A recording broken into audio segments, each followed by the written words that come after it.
আসসালামু আলাইকুম। আজকে আমি আপনাদেরকে একটা অদ্ভুত মন্ত্র দিব। এটা লিঙ্গবান বলতে পারেন অথবা কাম হরণ, মানে যৌন উত্তেজনা যেটা সেটা হরণ করার একটা বান।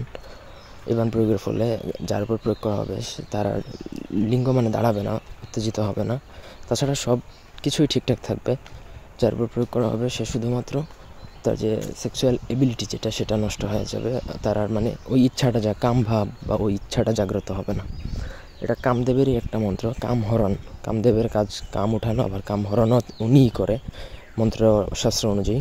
যাই হোক, ব্যক্তিগত যে কোনো প্রয়োজন বা যে কোনো কাজের জন্য স্ক্রিনে দেওয়া নম্বরে সরাসরি ফোনে বা হোয়াটসঅ্যাপে যোগাযোগ করে যে কোনো কাজ করাতে পারবেন, দেশে বা দেশের বাইরে থেকে। প্রথমত মন্ত্রটা বলে দিচ্ছি। ওম কামদেব কাম হরণায় অমুকায় উং ফট সাহা। এই হচ্ছে মন্ত্র। এটা একটা বীজ মন্ত্র। গুরুর অনুমতি সাপেক্ষে গুরুকে গুরুচণ্ডালী 501 টাকা গুরুচণ্ডালী প্রদান করে সিদ্ধ করে নিলে আপনি সিদ্ধ হস্ত হবেন এবং এটা দ্বারা আপনি কাজ করার জন্য মানে পারফেক্ট হবেন। তারপর এটা প্রয়োগ করা যায় পানির উপর।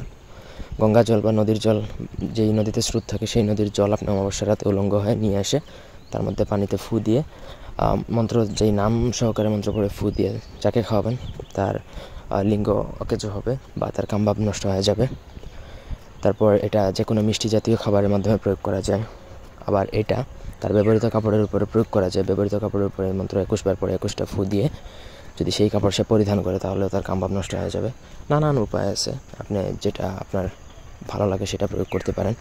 তবে এই কামভাব মন্ত্র যেটা কাম নষ্ট করার যে মন্ত্র, এটা একবার যদি প্রয়োগ করে তাহলে 6 মাস পর্যন্ত স্থায়ী থাকে। 6 মাস পর উদ্দিষ্ট ব্যক্তি বা সেই ব্যক্তি আবার পুনরায় সুস্থ হবে ইনশাল্লাহ। 6 মাসের মধ্যে যদি সেটা নষ্ট করা হয়, কাটা লাগে, তাহলে সেটা ভালো কোনো তান্ত্রিকই কাটতে হবে। এই ছিল আজকের ভিডিও।